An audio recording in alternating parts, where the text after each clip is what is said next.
Կենտրոնի եթերում անցուդարձն է, եկեք միասին ու կարճ ամփոփենք օրվա կարևոր իրադարձությունները Հայաստանից ու աշխարհից։ Բարի երեկո։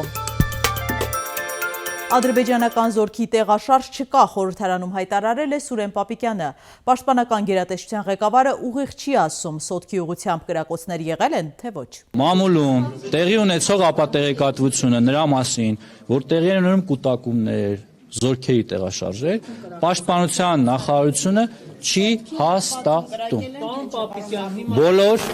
Բոլոր վտանգավոր կրակոցները,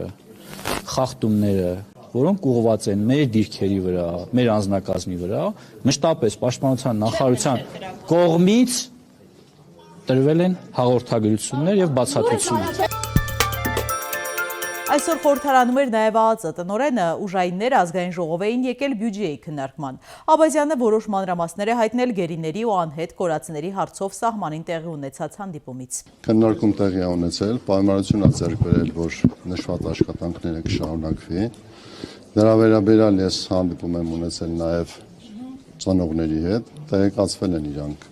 այդ հանդիպման արդյունքների վերաբերյալ եւ շարունակական աշխատանքի վերաբերյալ, ընդամենը չեմ ուզում մանրամասնեմ կետերով, քանի որ դա որոշակի գաղտնիություն է պարունակում։ Իսկ տարածքնելու եւ արդեն հնարավոր աճումներ տեղափոխել ժամկետներ կարող եք նշել։ Ժամկետներ չեմ կարող նշել, քանի որ դուք հիշում եք, սրանից մի քանի ամիսներ առաջ ես ասում եմ, որ հանդիպումը տեղի ունենալու եւ այդ հանդիպումը վերջապես տեղի ունեցավ։ Հիմա Փետրվարի 7-ին տեղի է ունեցել հանձնաժողովների հանդիպում եւ հիմա նորից նույն ձևի կպատասխանեմ, որ ամեն ինչ արվում է, որպեսզի հաջորդ հանդիպումը տեղի ունենա եւ դրա արդյունքում այն արձանագրված կետերը, որը հուզում է մեր անհատ կորածների ծնողներին, գերեվարվածներին, այդ հարցերի ամբողջական պատասխանը ստանանք։ Արտաքին հետախուզության ծառայության պետը շատ կարճ է պատասխանել լրագրողների հարցերին, ներկայացրել է իր ձեռքի տակ եղած տեղեկությունը սահմանից։ Ռուբեն Վարդանյանին Ադրբեջանում խոշտանգում են, ինչ է արել այս առումով մեր արտաքին հետախուզությունը հասկանա, ինչ է կատարվում նրա շուրջ։ Եվ առհասարակ մյուս գերիների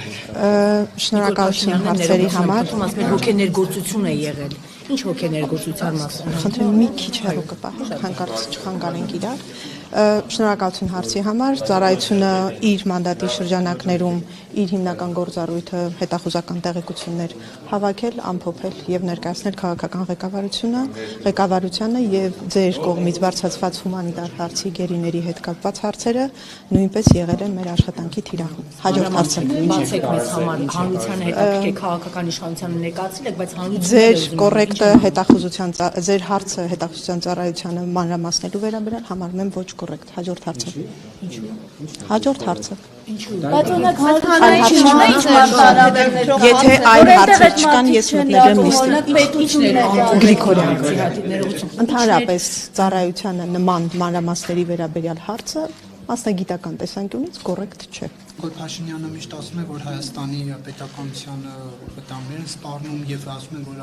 երկրներ կան, որոնք սպառնալիք են։ Դուք կարող եք բացի Թուրքիայից ու Ադրբեջանից ասել, որ երկրներն են, որ Հայաստանի պետականության անկախության ինքնաշխատության համար վտանգ են պարունակում։ Իմ պատասխանը ձեր հարցին, հարգելի Նարեկ, հնչում է հետևյալ կերպ. Հայաստանի Հանրապետության անկախությանը եւ սուվերենությանը սպառնացող վտանգները գալիս են մի քանի երկրից։ որոնց երկրները Հաջորդ հարցը։ Տվյալներ ունեք, այս օրերին Բաքվում պարբերաբար տեղեկություններ է տարածում կրակոցների մասին, Ես քիչ Հայաստանի առաջ սահմաններին պատասխանեցի հնարավոր ագրեսիայի ուղղակի ես։ Հա, հարցակման հավանականության հետ կապված իմ պատասխանը կրկնեմ, դա հարցակման հավանականությունը բարձր գնահատելու համար անհրաժեշտ բոլոր ազդակների եւ փաստերի համախումբը այս պահին բացակայում է։ Շնորհակալություն։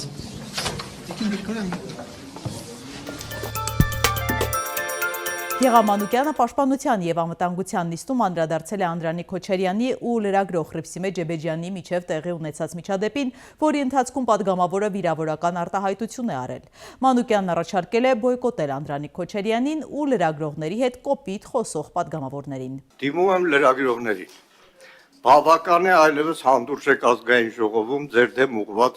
բոլոր այդ հարձակումները։ Բոյկոտեք Անդրանիկ Քոչարյանին, բոյկոտեք այն բոլոր падգամավորներին, որոնք ձեզ վիրավորում են։ Դիմում եմ լրագրողական կազմակերպություններին։ Բավական է ձեններ հետ կտրած նստեք։ Բավական է։ Այս ամենը հանգեցնելու է վաղը շատ ավելի տոտալիտար մի համակարգի։ Ես երեք ընդհանրապես կրկնել եմ Բազգեն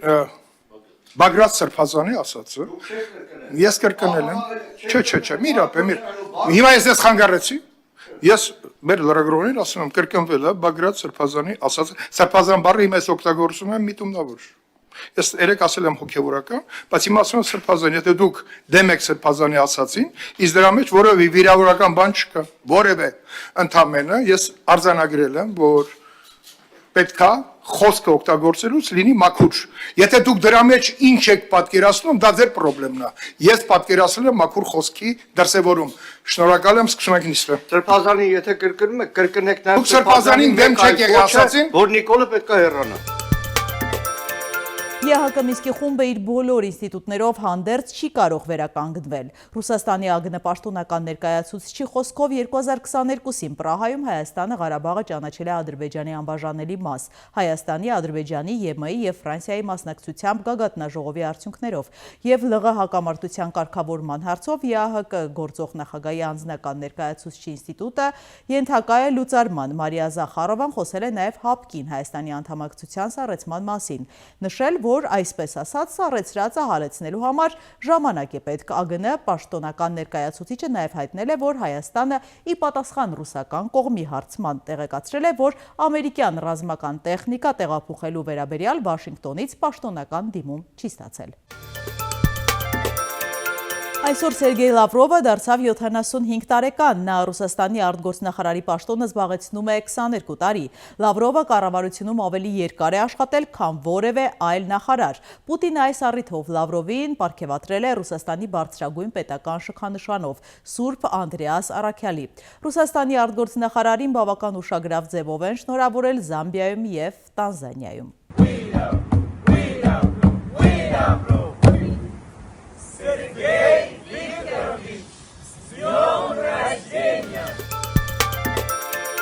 Թրամփը մինչև 20 տարվա ազատազրկմամբ է սպառնացել Տեսլային վնասողներին Միացյալ Նահանգների սպասարկման կենտրոններում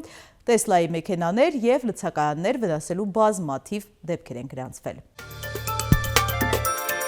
Պայթուն է տեղի ունեցել Կրասնոդարի նավթի պահեստում, կրակը տարածվել է մեկ այլ պահեստի վրա, հրդեհի մարմանը ներգրավել է 456 մարդ և 181 միավոր տեխնիկա։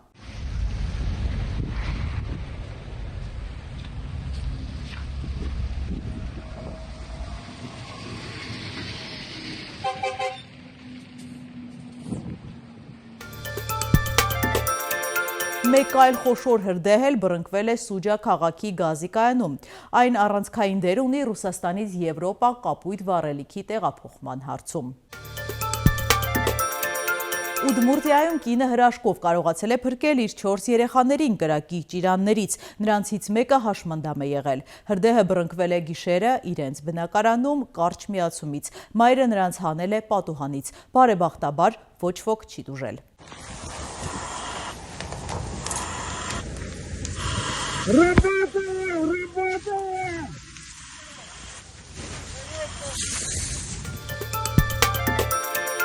Առաջարկում եմ միասին թերթել մամուլի էջերը։ Հրապարակը գրում է, որոշ տեղեկություններով խաղաղության պայմանագրի տեքստի շուրջ փոխհամաձայնությունից հետո իշխանությունները գործի են դրել դիվանագիտական ողջ ռեսուրսը և մեծ աշխատանք են տարել, որ ինչքան հնարավոր է միջազգային հանրության շատ ներկայացուցիչներ ողջունեն Հայաստանի այդ հերոսական խիզախ քայլը։ Կատարվածն անհրաժեշտ և կարևոր քայլ է համարել Թեհրանը, պատմական քայլ դեպի տարածաշրջանային հաստատուն խաղաղություն և կայունություն Թբիլիսին։ Համարձակ քայլ Գերմանիան ողջունել է Ֆրանսիայի նախագահը, Եգիպտոսն անգամ անմասն չի մնացել։ Նիկոլ Փաշինյանը սրանով իրականում փորձում է հոգեբանական ճնշում գործադրել հայ հասարակության և մի քիչ էլ Ալիևի վրա, որ առանց անցյալ նախապայմանների ստորագրի համաձայնագիրը։ Սակայն եթե հայ հասարակությունն իրոք ընկճվում է այս ողջունումներից, Ալիևի համար միջազգային հանրության արձագանքը զրո արժեք ունի։ Ճիշտ հակառակը նա է անցել հակագրոհի և ապատեղեկատվությամբ, թե իբր կրակում են սահմանին, պատասխան է տալիս հանրությանը, որ չի պատրաստվում ագրեսորի հետ համաձայնագիր կնքել և պնդելու ու ստանալու է իր ուզածը։ Հրապարակը նաև գրում է. ՔՊ-ի արտաքին կապերի պատասխանատուն համատեղությամբ նաև Հայաստանի աշխատանքի և սոցիալական հարցերի նախարարն է։ Նա հաճախ է շրջագայում աշխարհով մեկ, թերևս համատեղելով երկու գործառույթները և պետության հաշվին նաև ՔՊ-ի արտաքին կապերը զարգացնելով։ Վերջերս Նարեկ Մկրտչյանը հյուրընկալվել է ԱՄՆ նախագահ Դոնալդ Թրամփի Մարալագոյի առանձնատանը, որտեղից նա տեսանյութ է հրապարակել։ ԱՄՆ նախագահի այս նստավայրը Ֆլորիդայում ոչ պաշտոնական բանակցությունների ավանդական վայրն է, որտեղ հրավիրվելու և Թրամփի հետ ընտրելու մասնակցելու համար ամերիկացի ձեռնարկատերերը սովորաբար մեծ գումարներ են վճարում, մինչև մի քանի միլիոն դոլար, որ բիզնես պրոյեկտներ առաջ մղեն, բարձր հովանավորություն ստանան, տարբեր հարցեր քննարկեն։ Այսինքն Մարալագոյում անվճար հայտնվել անհնար է։ Մեր սոցիալնախարարը սակայն ոչ Թրամփի հետ է ընտրել, ոչ էլ անգամ նրան տեսել։ Ուղղակի քայլել է այն տեղերով, որտեղ Թրամփի ոտքն է կպել, բայց Telegram-ի անալիքները գրում են, որ դա էլ անվճար չի եղել։ Մենք հարց ուղեցինք նախարարին, թե ինչ հանդիպում էր դա, ինչ նպատակով է նա մասնակցել, ով է վճարել ընթրիքի համար։ Որևէ գումար չի վճարվել, հրավերը եղել է որպես արտաքին կապերի պատասխանատու։ Ավելի վաղ պարոն Մկրտչյանը մասնակցել էր նաև ինագուրացիոն միջոցառումներին, նկատի ունեն ՔՊ արտաքին կապերը։ Նախարարի անունից ներկայացրի նաև այցի նպատակը։ Ինչպես նախորդ տարիներին, այս տարի եւս ՄԱԿ-ի կանանց կարգավիճակի հանձնաժողովի 69-րդ նստաշրջանին մասնակցելն էր։ Նախարարը նստաշրջանի ընթացքում ունեցել է ոլորտային ելույթ, մասնակցել է նախարարական կլոր սեղանին, ունեցել է մի շարք հանդիպումներ։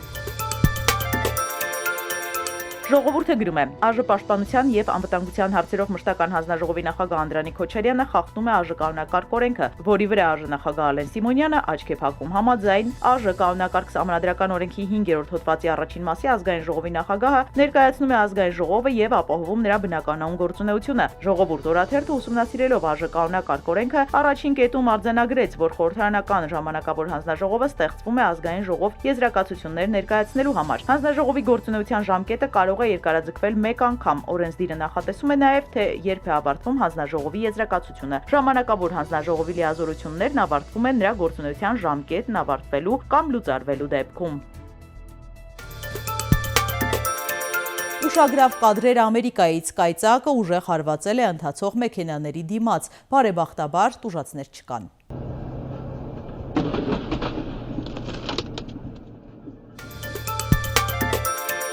Եղանակ տեղումները շարունակվում են, սակայն ջերմաստիճանը 6-ն կբարձրանա։ Սիրելի հետևորդներ, եկեք կատարենք մի քանի պարզ քայլ մեր YouTube-յան ալիքը զարգացնելու համար ձեզանից մի քանի վայրկյան է պահանջվելու։ Հավանում եք այս հաղորդաշարն ու բաժանորդագրվում։